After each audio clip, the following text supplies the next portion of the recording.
Thank you, everybody. Now that we're here, good evening, everybody, and thank you so much for your patience and for joining us for tonight's program. My name is Emily Hill-Wright, and I'm the Director of Operations at the Merchants House Museum, New York City's only family home to be preserved intact, both inside and out from the 19th century. Home to the Treadwell family and their Irish servants for nearly 100 years, the Merchants House is complete with the family's original furnishings and personal possessions. The house offers, with unparalleled authenticity, an intimate look at life in mid-19th century New York. As many of you may know, for the last 12 years, the museum has been fighting proposed development next door, construction that is guaranteed to cause irreparable damage to our landmark building and will force us to close the museum to the public for at least 2 years.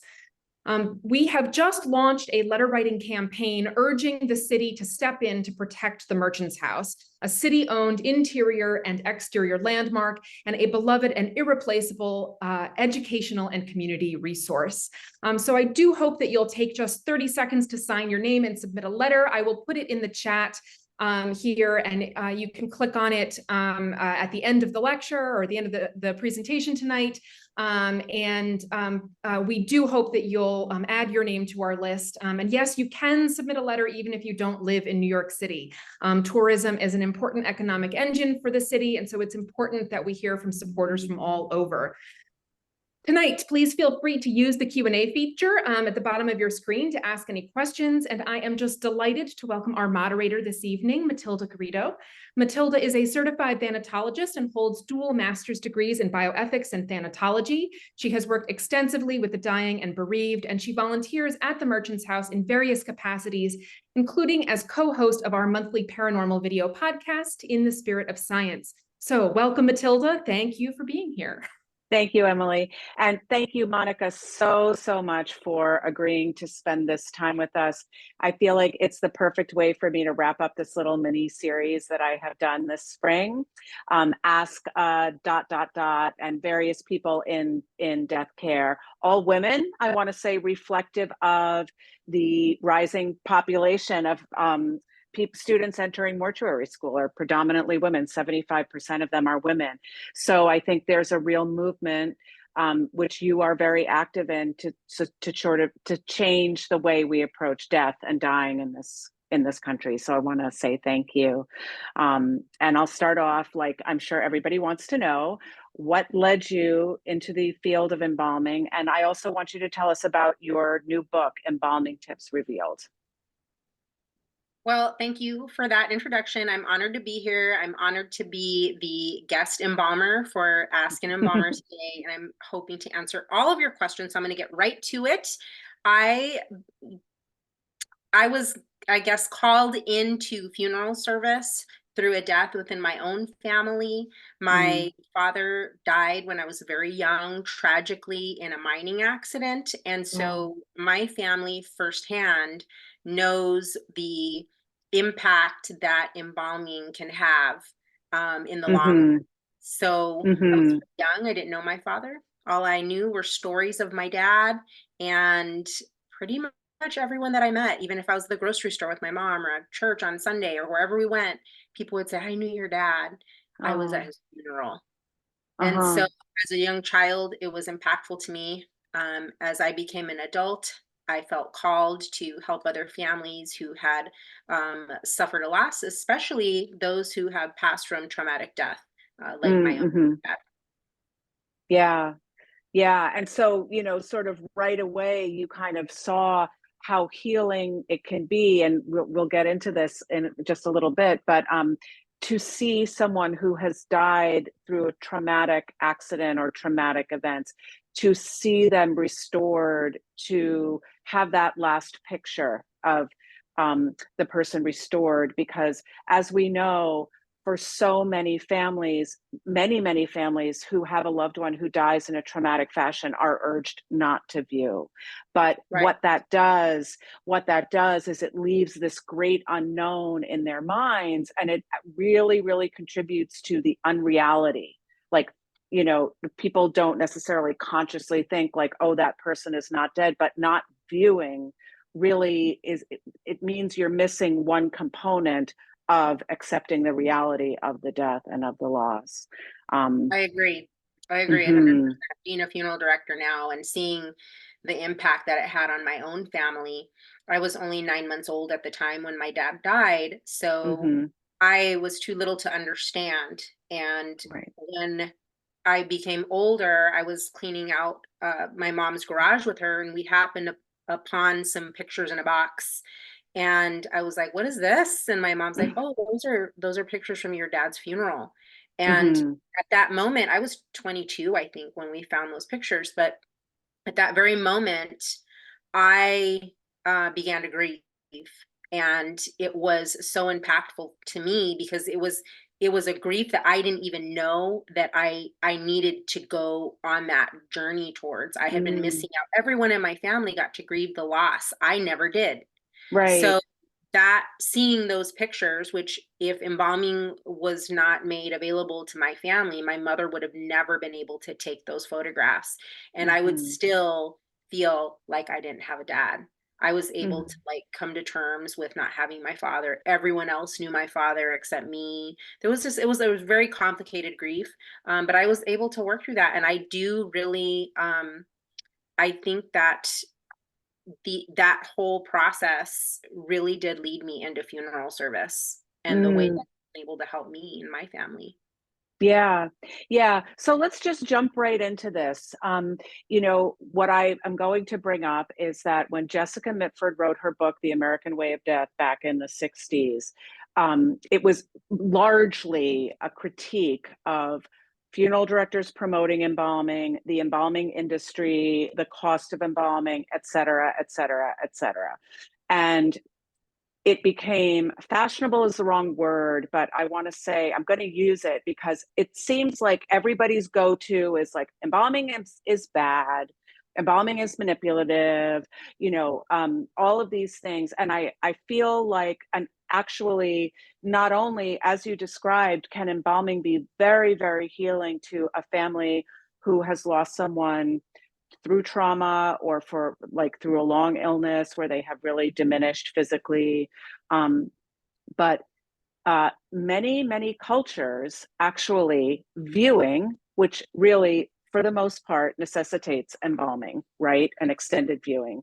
Um, Yes. in many, many cultures, that's very, very important. That's an important part of how they mourn their dead. And actually, especially in the African American community, planning the funeral, having the extended viewing, it is something that is so important in their culture. And And comforting. yes, and comforting. And so I think really, we are, unfortunately, we've arrived at this place where we're disenfranchising people's cultures by just without really thinking about it and looking more closely at it and looking more closely at the benefits of it and the cultural impacts of it. Where it's become, I mean, I don't want to get too political here, but very much like the defund the police movement. Well, guess who didn't want the Kind police to be of. defunded?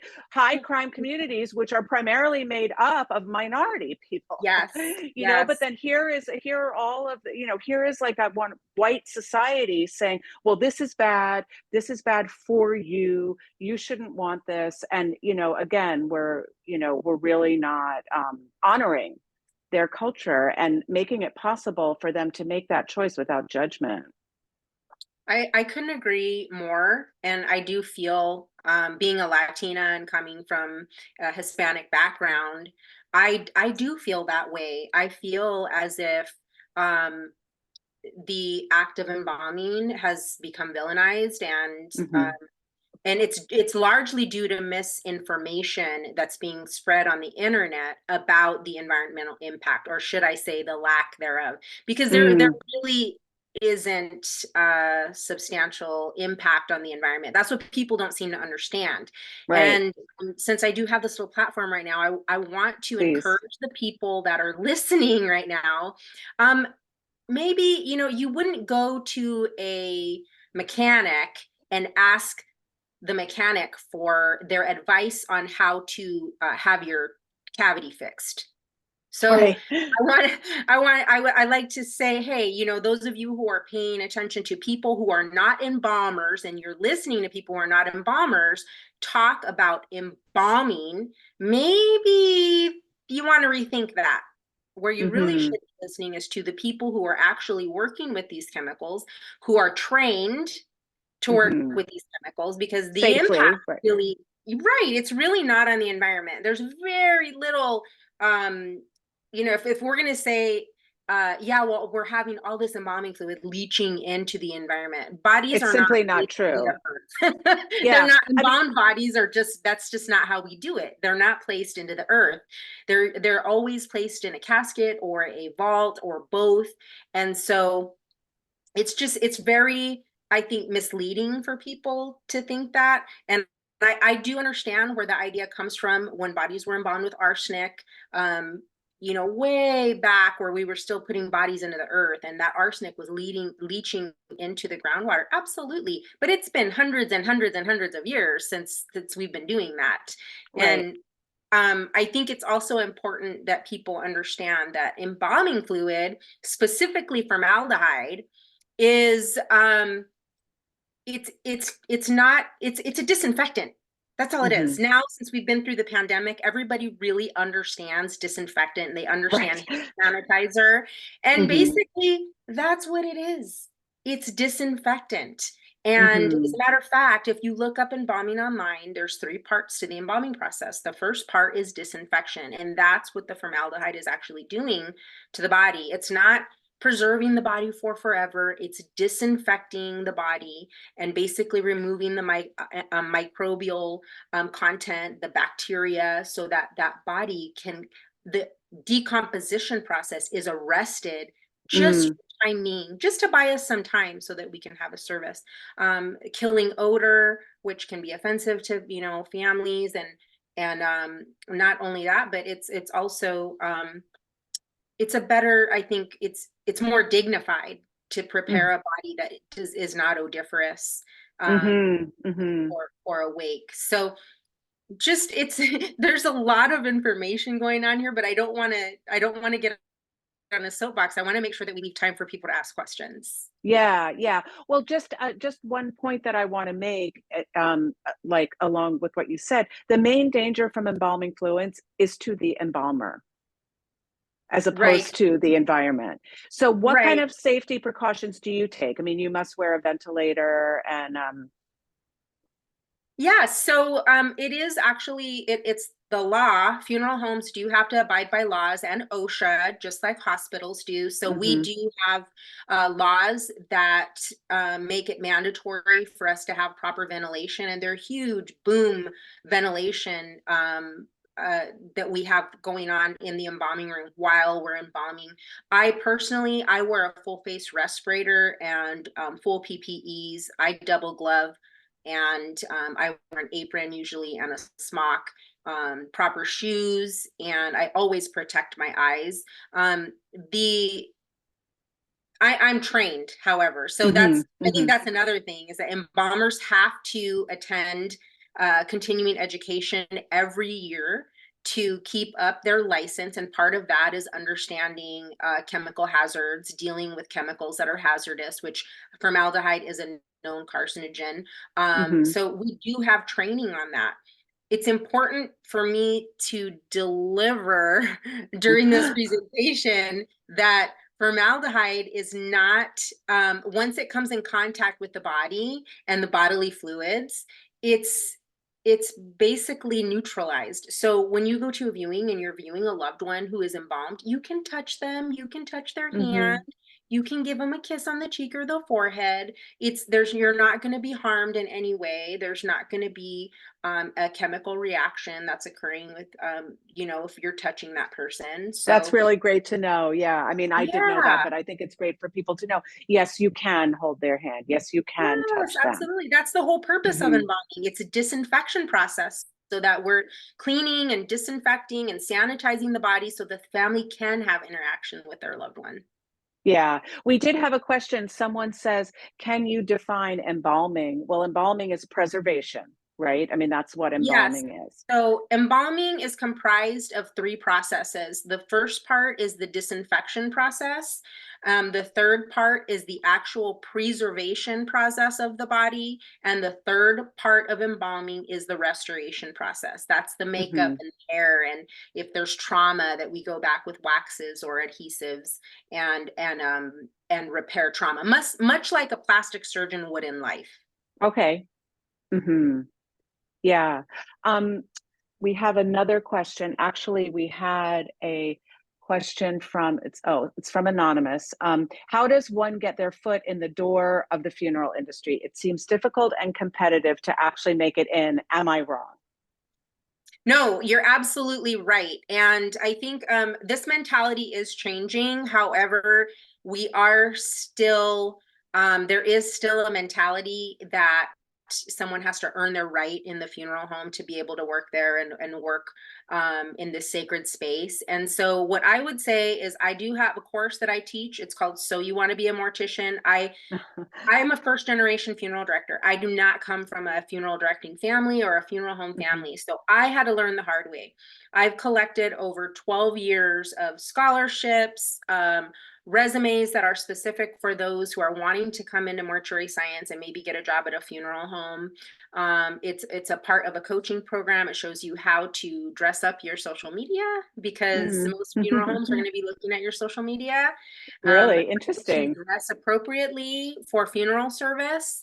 And that class is available on my website. So you're not most likely going to be able to walk into a funeral home and ask for a job and you're going to get it. That's just really, I'm sorry, that's not how it works. Hmm. There's a lot of trust involved, and typically Hmm. morticians, funeral directors will not hire somebody off the street. They want to know Right. um, that you're a good person and that you are compassionate and respect the dead. Unfortunately, there are people out there that have a strange curiosity about dead human Right. bodies. And so we as funeral directors, as licensed funeral directors, we do have to protect our families and we do have to protect Mm-hmm. the deceased people that are in our care. And that's part of it. Part of Uh-huh. that protection is really kind of limiting who you're inviting into the preparation room. So Right. if you're Right. really interested, talk to me after class, go to my website, sign up for the class, and you'll get more information there. Yeah. Someone asked a question, can someone only do restoration without being preserved? And so that's cosmetizing, right? I mean, Um, it's it's a, simply, yeah, go, no, you go ahead. so I do understand this question. It's a very good question. A restoration on the body, as far as traumatic care, aftercare, is really not possible without the use of formaldehyde. Formaldehyde is Hmm. absolutely essential in order to firm the tissue. So, without getting too nerdy on you, um, what formaldehyde does to our tissue is it coagulates it. Formaldehyde coagulates protein, and that's why a embalmed person is usually feels firm or stiff, and Mm, that's what, oh, they're so strange. You know, their hand was really hard. That's what we want. We want okay. the formaldehyde to firm and coagulate the protein in the body. That means that it's working. It's Hmm. halting Hmm. the decomposition process. It's halting those cells from falling apart and dissipating and liquefying. So we do want that. That's what we're after when we're embalming. Once we have that process and level taken care of and that level of preservation is there, we can restore the body. Without formaldehyde, restoration as far as trauma is concerned is really not possible. Um, Hmm. it just doesn't work. I don't know how else to put it. I want to be sensitive, but it just doesn't work. um Cosmetizing, absolutely, you can put makeup on someone who's not embalmed just the same as you can put makeup on someone who is embalmed. I will say that typically I do get a better result with cosmetics on a person who has been embalmed. Right. Unembalmed skin is continuing to break down. Like I Mm, said, there's fluids. Each cell, minute by minute, hour by hour, is breaking down and mm, liquefying. So it's very Mm-hmm. difficult to make someone look natural with makeup for any extended period of time. If it's for 15 minutes, maybe, Yeah, yeah. absolutely. If it's going to Mhm. be all night for a viewing from 5 to 7, that's a different story.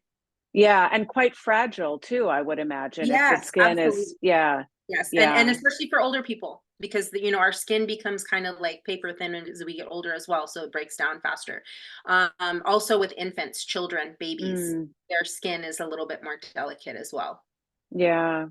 So I was so interested to read in your book. I think many people don't know this, that many donor agencies, so if your loved one who has passed has elected to be a donor, or you have been asked to make that decision for them and you have decided on donation, many donor agencies will pay for embalming so that you can have a viewing after the harvesting. I think many people don't know that, and I think many people maybe are concerned about donation because they are worried that they will not be able to have a viewing, or that their family will not be able to see them that one last time. Yes, I do. I'm glad you brought that up because it is absolutely possible for a loved one to be viewed after donation. Donations are getting more and more aggressive. Like they're procuring more of the body now than ever before. So Skin and things, yeah. skin and bones and organs and eyes and all kinds of stuff. So I think the important thing to remember, if you've lost a loved one or if you're thinking about having your own body donated, that it's important to remember, number one, your family can absolutely have a viewing, but you really do want to plan in advance, and you Hmm. do want to contract with an embalmer who is skilled to handle Mm. donation cases, because donation cases are the ultimate restoration case out there. They are much, it's almost more involved than a motor vehicle accident where someone has Wow. disfigured, if they've lost limbs. It's very labor intensive, often taking up to 48, 72, sometimes even longer hours to Wow. restore a body and prepare that person for viewing. So keep that in Mm. mind. You're going to have to allow your embalmer some time for those chemicals to work. And you definitely want to contract with a funeral home who has a skilled embalmer who knows what they're doing and can offer that kind of service. Right, right. Because I think we've all been to a viewing, donor or otherwise, where the embalmer was not skilled, and that can be quite an Traumatic. alarming experience. Well, yeah, I mean, Yes, it can be. it can have the adverse effect. And I do believe, I mean, I'm not saying this is the truth, but this is my opinion.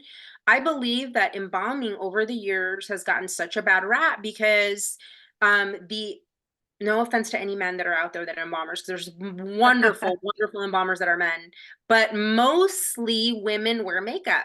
And Yeah, so and so men for women years know. and years and years have been cosmetizing the dead without any real technical training and Mm. for makeup application and hair. So I think now, as more women are moving into the field, I think all that is going to change. If Mm. we don't completely lose out on this dark art, if this art completely gets lost and bombing fluid becomes illegal here in the United States, we could lose that. But I think now that there's more and more women coming into the field, I think this is a chance for uh, technicians, embalmers to really show what we can do. The Hmm. type of chemicals that we have available, that the embalming chemical companies have provided for us, along with makeup now that we have all the companies making makeup, and all of the hair products that we have. I mean, we Hmm. can really do some beautiful work with some training. So I think that is going to make a big that's going to make a big difference in the future as far Yeah. as bodies are viewed. Now, you've worked with some of the newer products that are less dangerous, correct? I mean, I sort of the have. more eco-friendly. And what's Sure. your experience with them? I'm not a huge fan Okay. because I want really the best for my families. I want to be able to provide the best possible service for my families. And what I've found with a lot of the eco embalming chemicals, not all, there's some that I really like that I like to use, but I use them in conjunction with the formaldehyde based chemicals, Hmm. is that they don't have the longevity. They don't Okay. have the disinfecting action that formaldehyde has, and they don't have the longevity. So if I have a person that's that I need to ship, a deceased loved one that I need to ship to another state, I don't have the confidence with the eco-friendly embalming chemicals to ship that body, because I don't have confidence that it'll last. There's always Right. the chance that the body is going to be breaking down. Like I said, embalming is not permanent.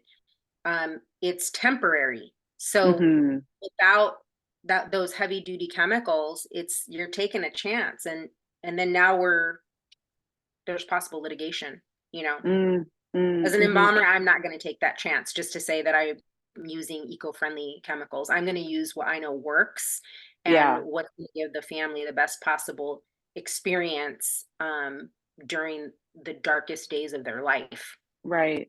Right. Exactly. We have a couple more questions. Uh, do you do Jewish burials?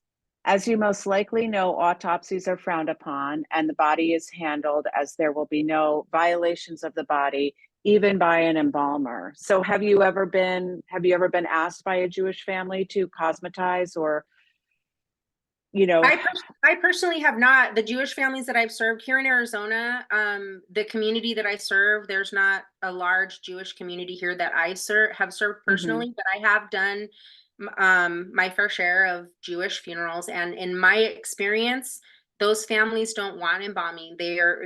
People turn towards tradition and what is comfortable when there's a death. right. And even if they're not practicing their religion fully, they're going to Mhm, turn towards what they know.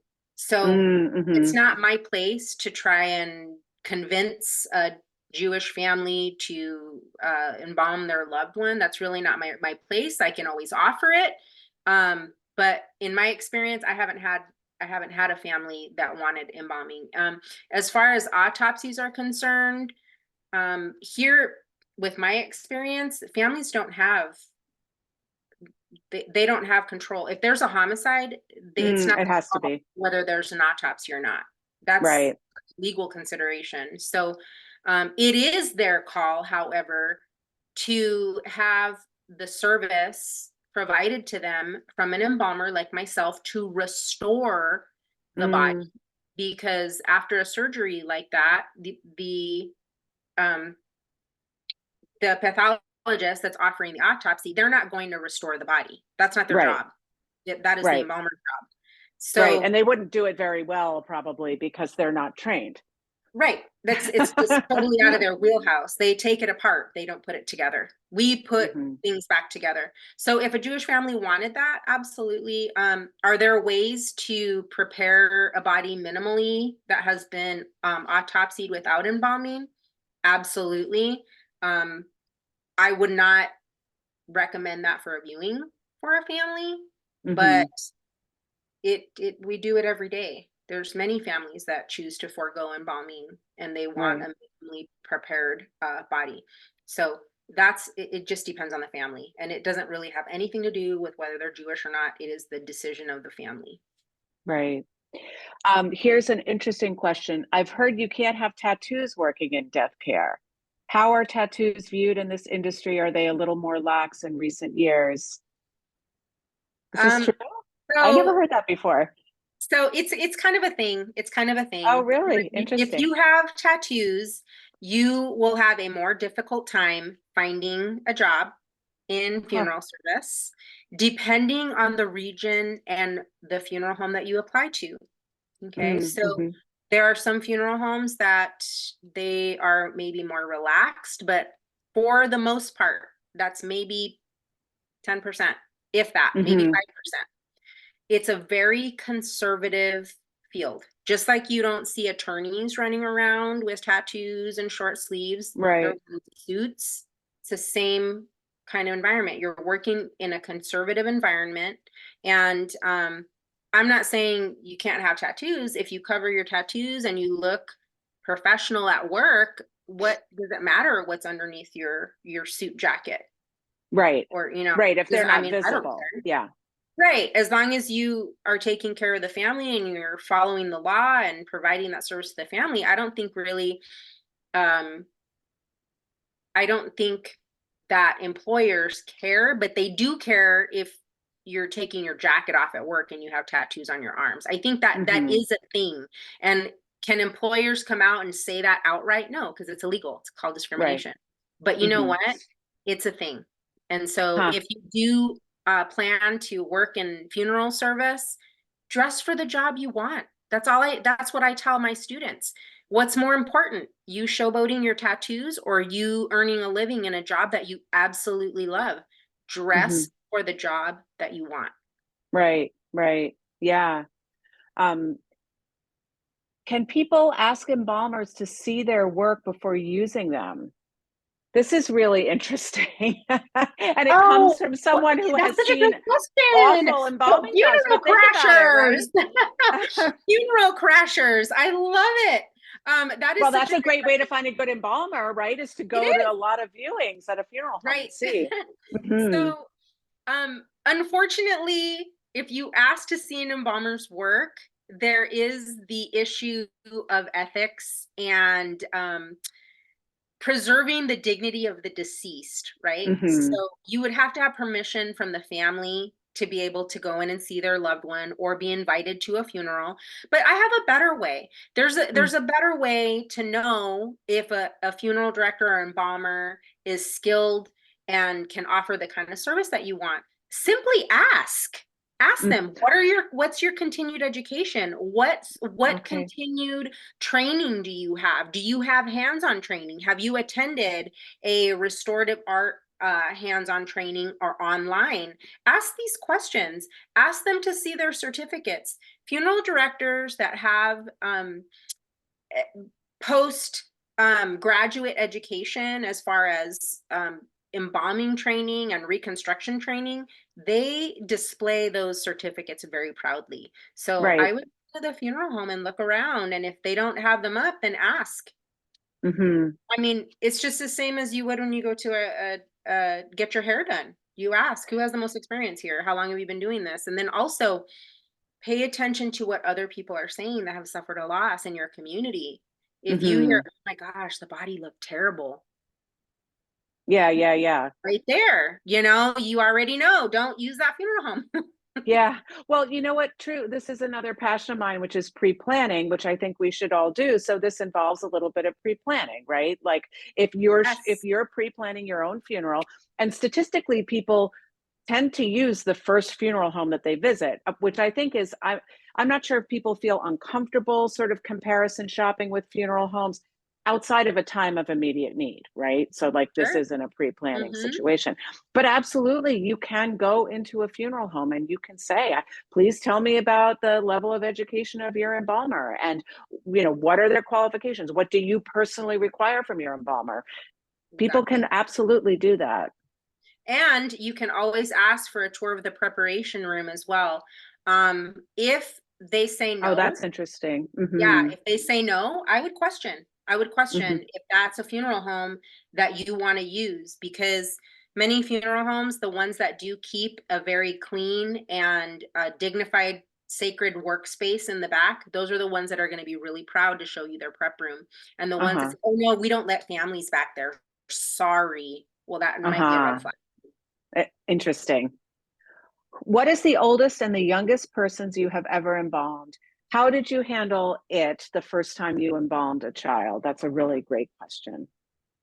Well, the youngest person that I've ever embalmed is 18 weeks gestation. It was a Mm, miscarried infant. okay. And the oldest person, I would say, I can't think of one in particular because I've embalmed many, many elderly people, but definitely in their 90s. So I've Hmm.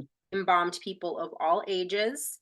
My first experience embalming ever was embalming an infant.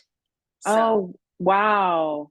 Mhm. Wow. So kind of a baptism by fire, as they would say. Yes, Like, was it yes, I would hard? say so. Yes, yes, it was. Yeah. I definitely questioned whether I wanted to continue with my education at the time. It was a case that was Interesting. a murder case and child abuse case. So Oh. it was difficult being that it was my first embalming. Fortunately, I had a very kind and compassionate funeral director that was guiding me at the time, and he did counsel me before and after the embalming, and that Hmm. really helped, I think, to put things into perspective. Hmm. That's so interesting, Monica. I think a lot of people who have sort of later stage miscarriages or stillborn births don't realize that you can have a viewing. A- Yeah, And the unfortunately, data suggests it is very healing, actually. yes, it's really sad, I think, but I don't blame nurses or hospital workers, like the healthcare workers. They're just doing what they know best, and they don't know death care. So Hmm. they're really thinking, oh, this is the best that the mommy and daddy are ever going to get. So they typically will guide families to have their little viewing in the hospital room, which Hmm. unfortunately, we can do better than that. And so Yeah. by the time families get to us, they've already been coached Mm. that they're not going to see their child again, and they're like, no, we said goodbye at the hospital. But absolutely, embalming miscarried infants is absolutely possible, and um, 1 in 4 women suffers Yeah. a miscarriage at some point in their life, and I've even had ladies that have attended my free little talks over the years. They've come into me at the funeral home with a little baby in a box. They've had them in the freezer and they bring them in and they say, I what do I do? We can absolutely embalm the baby. And I've Hmm. had families take their infants home and have a home funeral overnight and bring the baby back the next day or a couple of days. So it can absolutely be done. Yeah. Wow. That's beautiful. I have a technical question. When injecting an autopsied case, do you have any tips for positioning to establish fluid distribution to the face? Oh, to the face. Well, oftentimes, this can be challenging because oftentimes um, the vessels that we need to really reach full distribution can often be severed way up here. So I Mm. recommend raising a facial artery here. If you have really great eyesight and you feel comfortable doing that, you can raise a facial artery. But my personal technique, my eyesight is horrible. I'm starting to lose vision in this eye. So Oh. I use, yeah, I use embalming technique called hypo injection, and I will actually hypo inject the face and all the soft tissues of the face so that I have fullness and real preservation, suppleness, and I use my own personal little mix that I Hmm. kind of mix together to create a very soft and supple appearance. It's very common that we don't get distribution in the face during autopsy. So Okay. um, Interesting. yeah, it's not an uncommon thing, and unfortunately, there's many embalmers that struggle with that. But I Hmm. try embalming arterially first, and if I can't reach preservation that way and arterially, then I go in hypo injection with my needle and my Lurlock. Okay.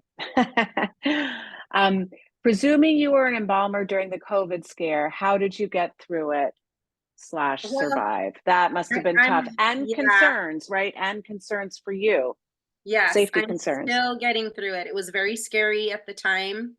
Um, like everyone else, we didn't know really what we were dealing with. I Yeah. felt prepared because I was practicing full PPE before, but many embalmers were embalming in suits, and there's Mm-hmm. still a lot of people that weren't wearing gloves and whatnot. But I've been wearing my full PPEs for a long time, and I had my full face respirator long before the pandemic. So I Okay. felt very prepared technically, and I prepared Mm-hmm. hundreds of loved ones during the pandemic and the following years that we still had people that were dying from COVID in 2021 and whatnot. Um, I am dealing with it now, however. So Ah. it's starting to really kind of trickle down and filter into my heart at this point. Mm. And so I've been working really hard to, I've come out of survival mode, and I've been working hard to practice self-care. I've taken time off from embalming this past year for this first Christmas holiday that I've ever taken off since I became a funeral director. Wow. And I committed to it. I saved money all year so that I would be able to take time off during the Christmas holiday to spend with my family. And I'm practicing proper nutrition. I'm practicing self-care through water therapy. I've been getting in the jacuzzi every day, and also taking baths using aromatherapy to kind of shock my senses a little bit. Yeah. Journaling, and also writing. I've been writing a new book. Experience. Yeah.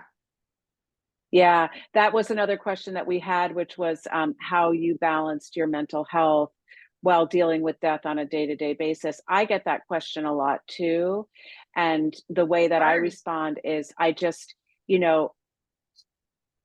have had to develop really good boundaries. I mean, I think that like in death care, there's so many things you can possibly do, but there are some things I will not do. I'm sure there are some things that not related to embalming, but there are some things probably that you will not do, or areas that you will leave to others to Yeah. specialize in. Yes, absolutely. I've created boundaries too. Yeah. I don't do removals anymore, home removals. I stopped doing Okay. removals about 2 years ago. During the pandemic is really when I stopped doing removals. I set that boundary for myself. Also, trying to think of, I don't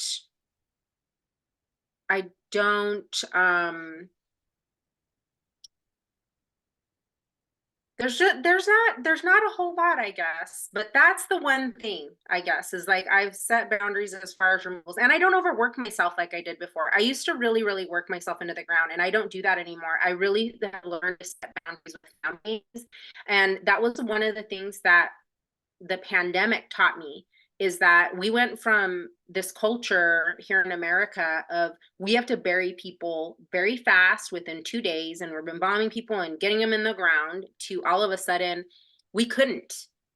We like we couldn't do it. We could not get people into the ground fast enough, and families had to wait. And then it made me realize that like it's actually better. It's actually better if people can wait a few days. They can kind of process their grief. They can they can make flight arrangements. They can do all this stuff.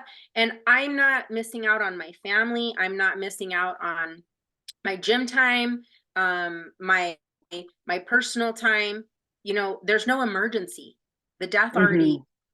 So I've really learned to set boundaries with families and just say, I can't do the service on Monday, where before I would just say yes every time.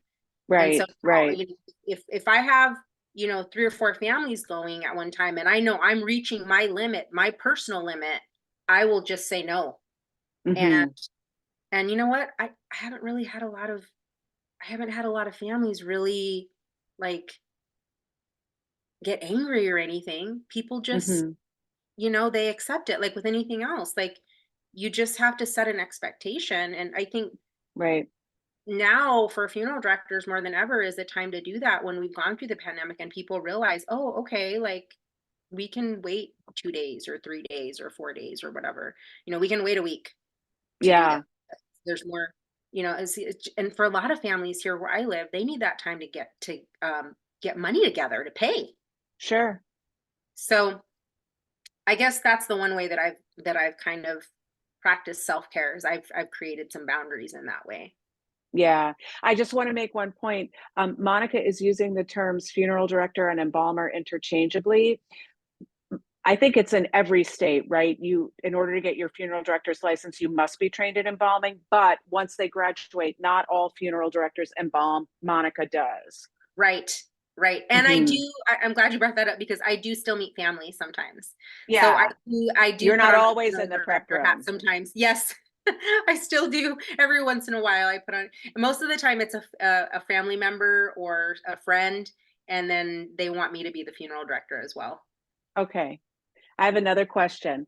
It's another technical question. Many embalmers use milk in the arterial solution for jaundice cases. Why yes or why not?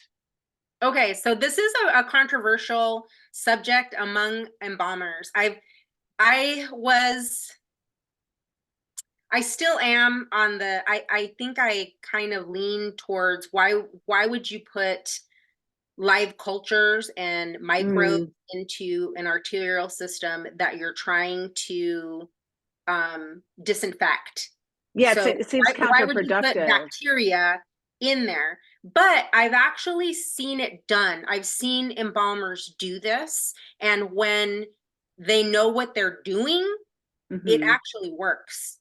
But Huh. the key is that you have to know what you're doing. And for me, I'm not a chemist. I'm a trained embalmer.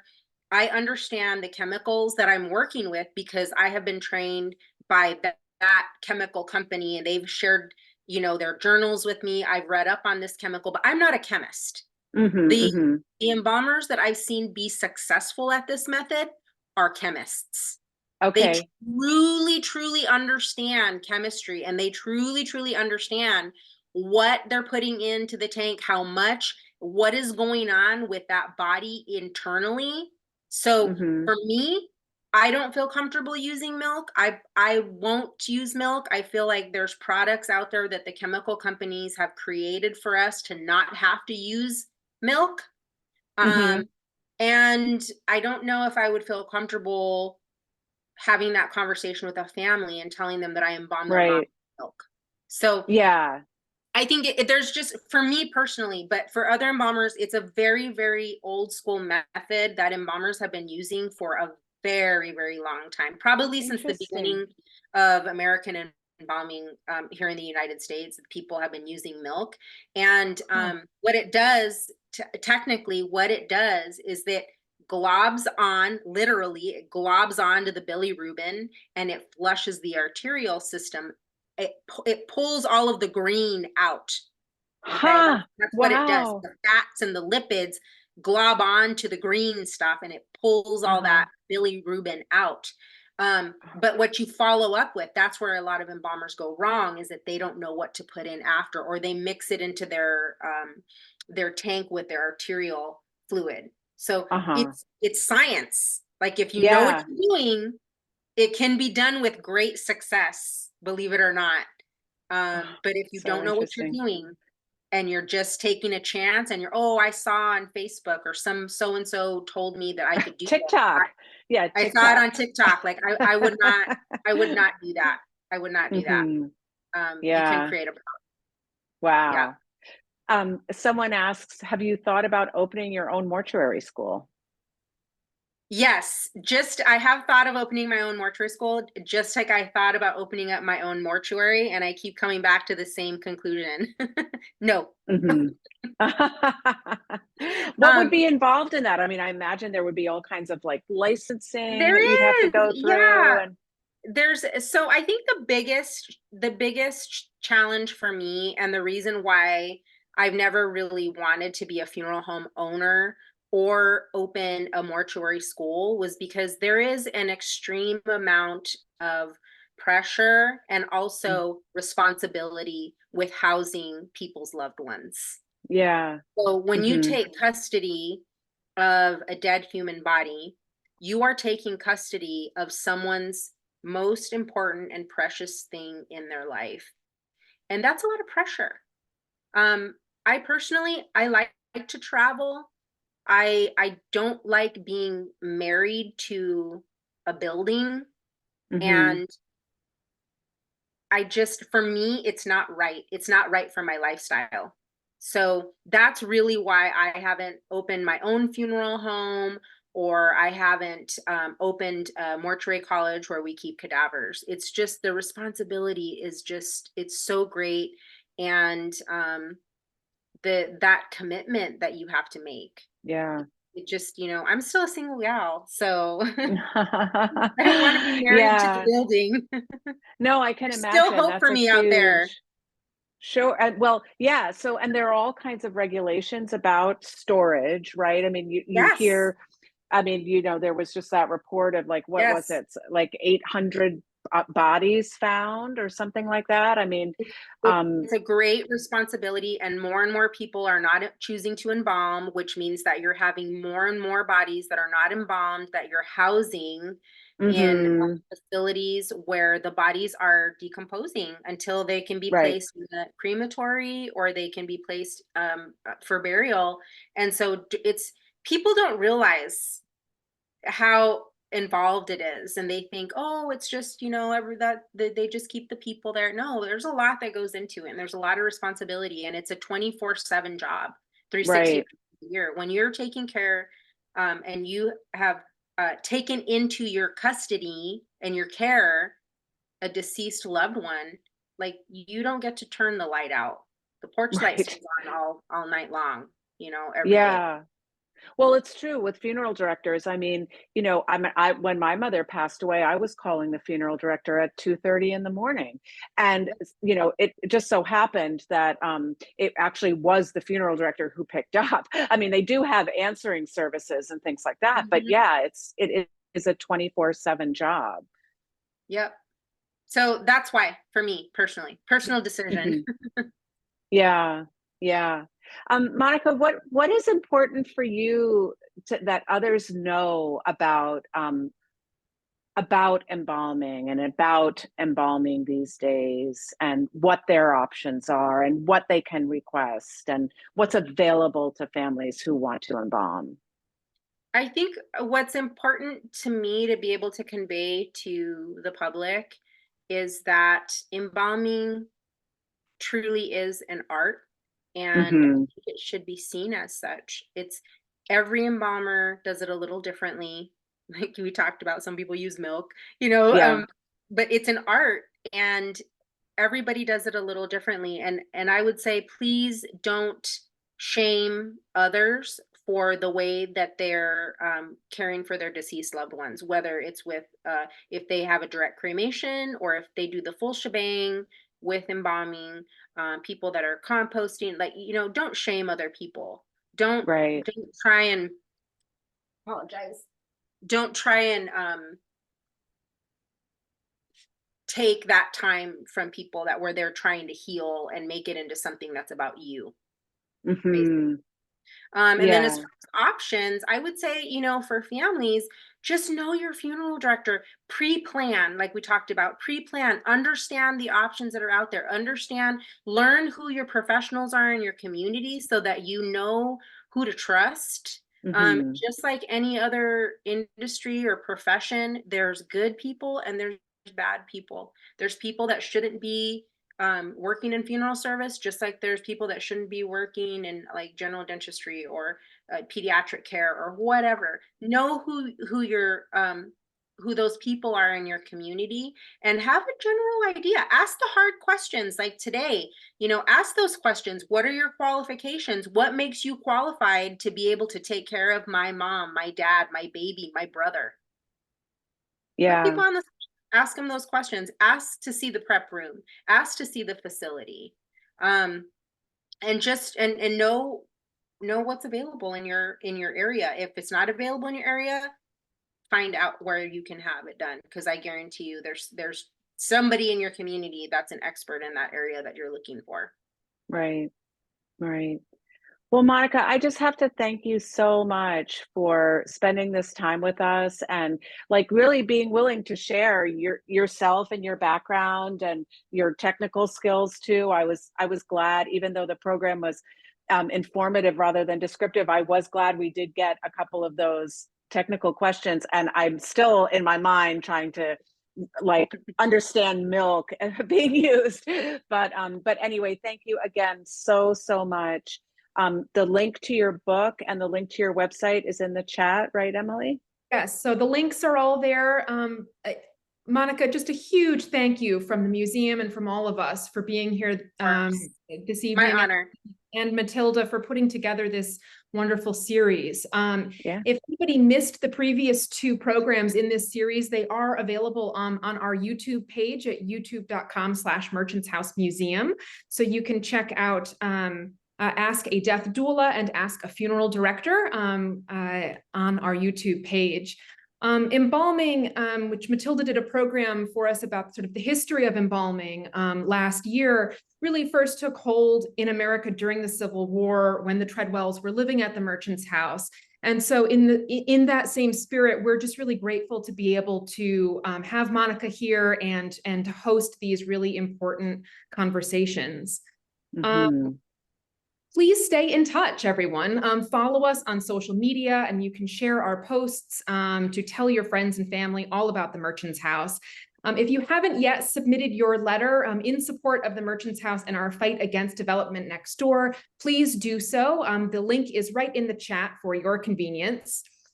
The Merchant's House Museum is open to the public for visitors on Wednesdays, Thursdays, Fridays, Saturdays, and Sundays, and we have options for both guided and self-guided tours. So we do hope to see you at the house sometime soon. Our program this evening was presented free of charge, but we do hope that you will consider making a donation in support of future programming at the house. You can donate online at merchantshouse.org/support. So thank you everyone for joining us this evening. Thank you. For patience at the beginning of the evening as we sorted through our technical problems. And thank you, Monica and Matilda, so much for being here. And have a great night, everybody. Yeah, thank you. Bye.